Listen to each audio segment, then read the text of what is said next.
Hello, so today we are going to be learning how to do the crocodile stitch. This is, it looks hard, it really isn't. It is a yarn eater, it is time consuming, but you get a fantastic product. This is like a little purse I just kind of free-handed using the crocodile stitch. It's a very forgiving stitch. It hides a lot of your mistakes. You know, if your chains aren't perfect, it's fine because you just get this wonderful pattern here. So this was using Red Heart's Unforgettable. I think I can't remember exactly the colorway, but it's the Unforgettable yarns, and they're my favorite for color changes. It just makes for a very nice color change between the scales of the crocodile stitch. I work with the crocodile stitch in the round.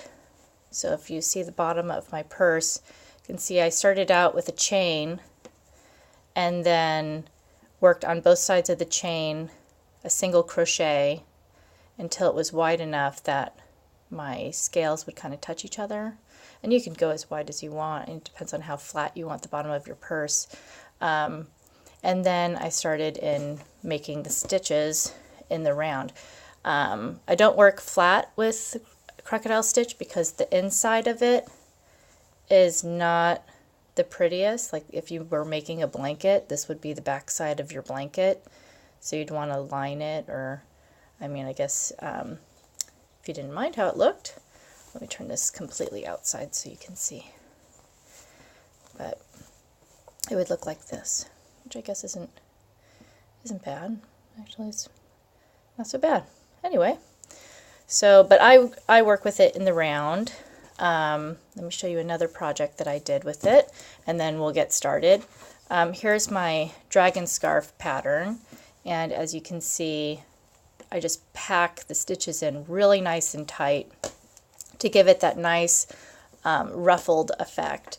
The fewer stitches you put in the sides of your crocodile stitch, the flatter it will lay, and the bigger the hole in the center will be. The more stitches you pack on either side, the tighter it will be. So if you can see on this one, I packed them really nice and tight because I didn't want any holes showing through, because I want to put a liner and I don't want the liner to show through. So you can see how I really packed them in there really tight. That way it closed the center gap in between. So now that we've seen this, let me show you how it's done, because it's a little tricky. It's really hard to learn how to do it without seeing a video. So I had to learn by watching a video, but I can't remember which video I used. So anyway, it's multiples of 6. So and then join in the round.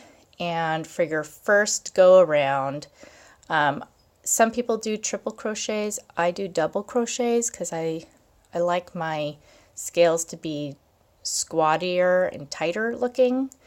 But you could make them bigger and then just put more.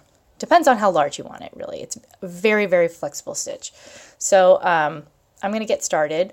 So it's basically 2 double crochets in the same stitch, chain 2, skip 2, double crochet, skip 2, chain 2, double crochet.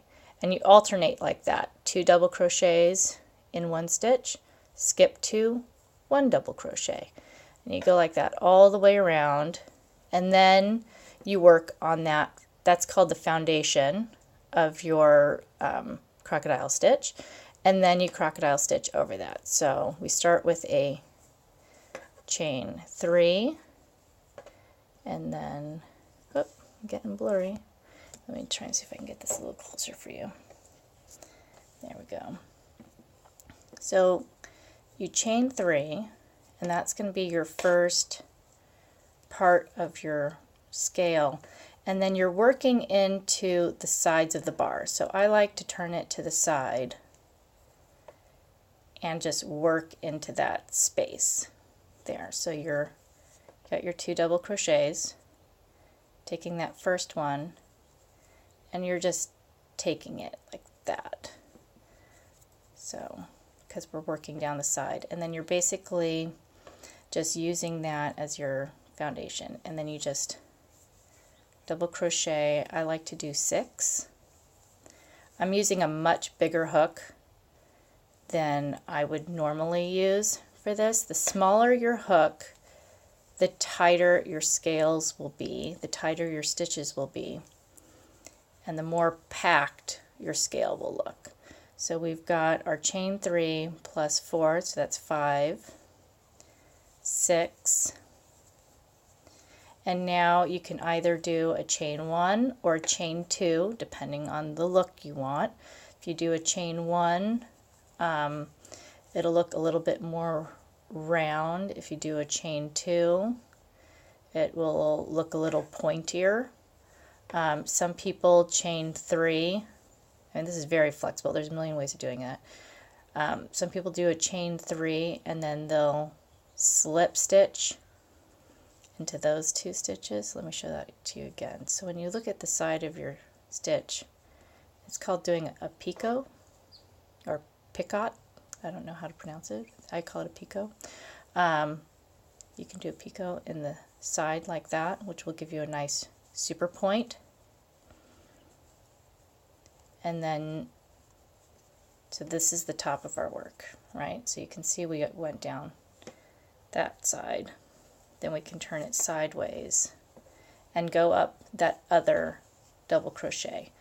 And it's, you know, it's easy to kind of lose track when you're first doing this of like which way it should be pointing, but just remember your first side, you're going down the right and then you're going up back up the left. So 3,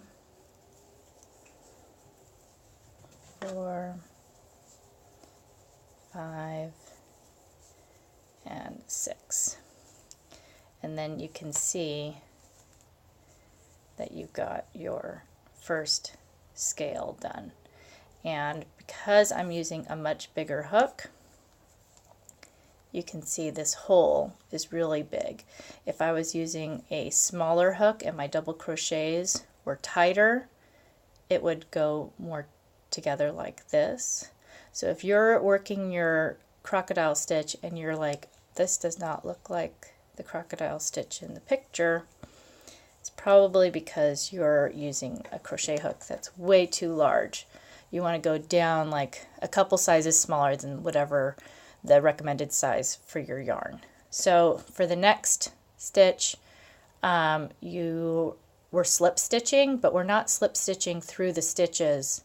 We're slip stitching around the post, because when we do our foundation row for the next section, we're going to want to be using those stitches. So I slip stitch around the post, and then I'll kind of do a chain 1 just to lock it in there. You don't have to do that.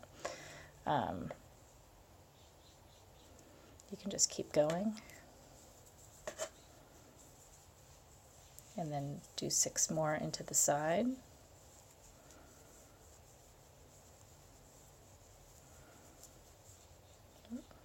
This yarn likes to split a lot. 4, 5, and right now I'm using Red Heart with Love. It's a very soft yarn, but it's not one that I would really recommend for this. I just wanted to, it's a yarn that's really easy to see. So you have your 6, right, on the one side, and then I'm going to show you what it looks like with just a chain 1. And you can, you know, just play around with it. Play around with what the look that you want. And you get a different look and to match whatever project you're working on. So if you want a rounder shell, don't do any chain 1s at all. You know, practice packing more than 6 stitches. That's 5 stitches. And that's 6 around that post. And then you can see how this one has a rounder look because we didn't put that picot in it. This one, we put the picot in the end, so it gives a taper, looks more like an ivy leaf. This one looks more like a scale. And your first row, even if you're packing a lot of stitches in there, I'm slip stitching around the post here, will look a little more open because you're not having the next row pulling on it. Once that next row pulls on it, it gives a much tighter look to it. So got one into the side, and you're just working into the side of the bar here. So you gotta turn it sideways so you can get your hook in there, because if you're trying to work this way, you know, like you would normally be going in the round, it's going to be really hard for you to get in there and work it. See, I just can't do it that way. I have to turn it sideways. That's 4, 5, and 6. And then I'll show you what it looks like with the chain 2. This is what I use for my dragon scarf, is I use a chain 2 and then 6 up the other side.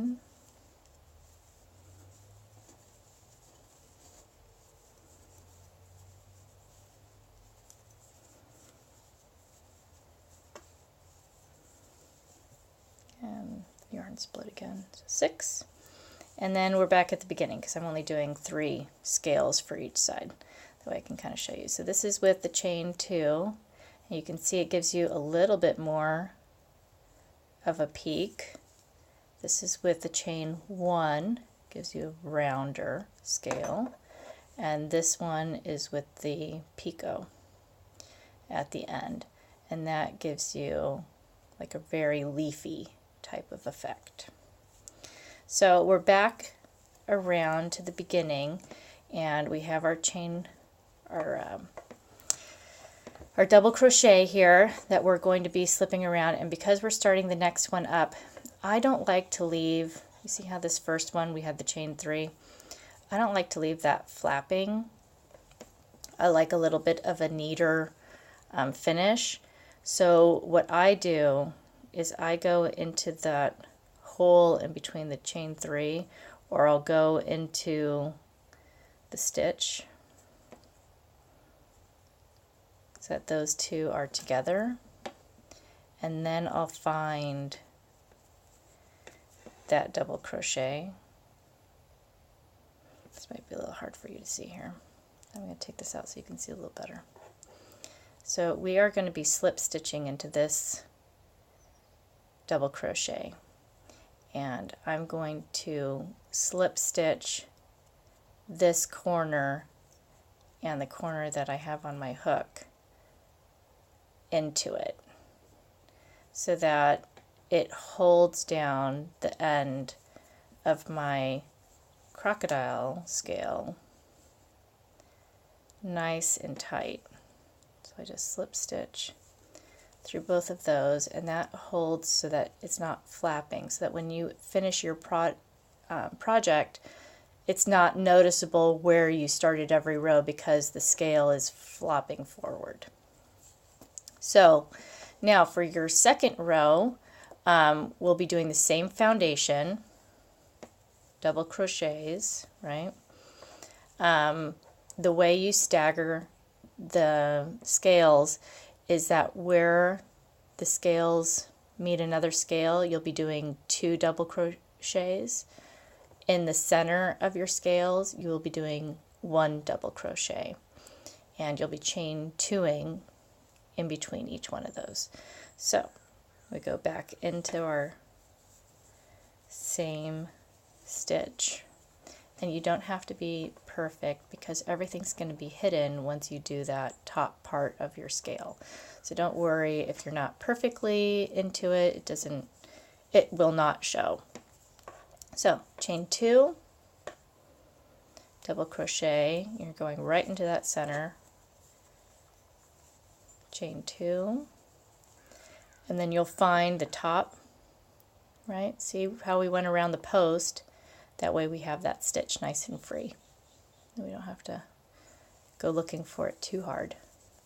And you'll be doing 2 double crochets in that.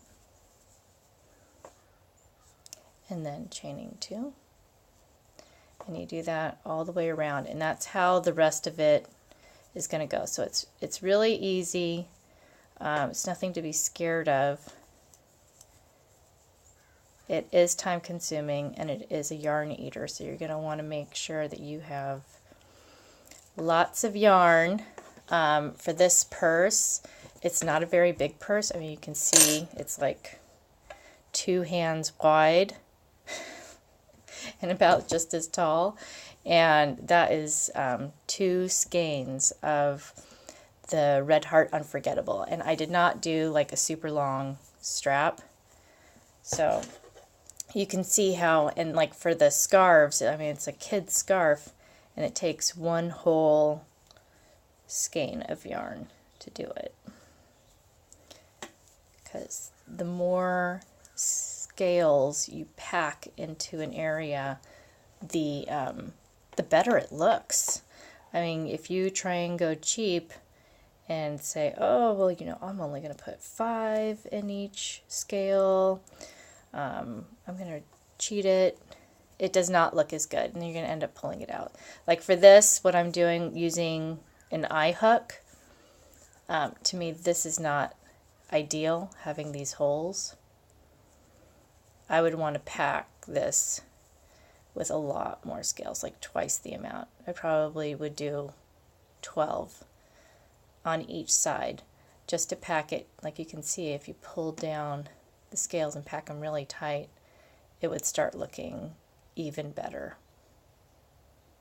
So if you see it really loosey-goosey like this, and you're just like, oh, my scales just aren't as pretty as everybody else's scales, or as the scales in the picture, you know, that's probably the reason, is that your hook is too big, or you're crocheting, you're a very loose crocheter like me. I always have to go like down 2 sizes of hooks because I just have a very relaxed grip. This yarn just splits like crazy every 4th stitch.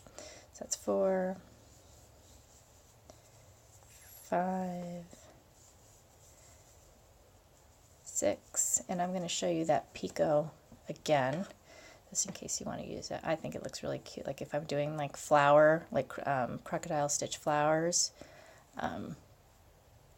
it just is really, really pretty. So you chain 3, and then you're going to go into the side of your last double crochet, and you're going into that front stitch, and then you're going into that next one that's kind of on its side, and you're just slipping through both of those to get that pretty picot. Yeah, it's really pretty. It's a great little stitch to learn how to do those picots, like for ending your shawls if you want those nice little points, or like the way I learned it is doing doilies. They have a lot of picots, and if you don't know how to do them right, they just look like floppy loops. That's 4, 5, 6.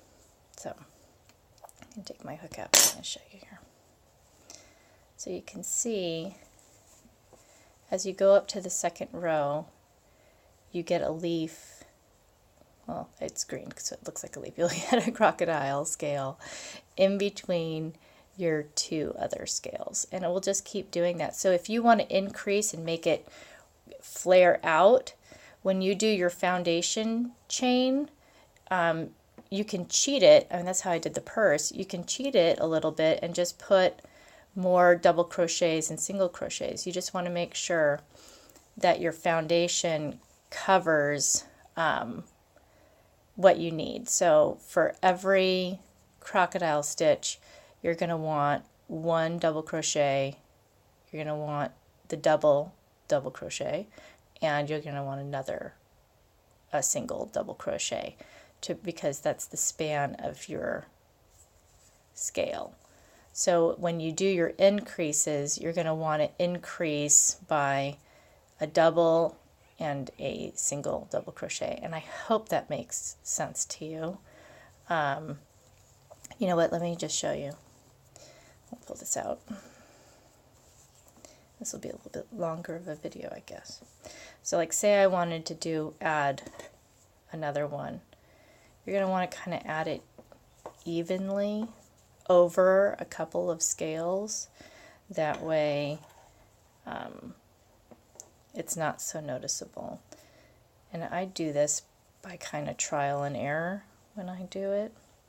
But I'll put it into the double crochet into the side. So it's not quite into this one. And then I'll put the single into like just past it.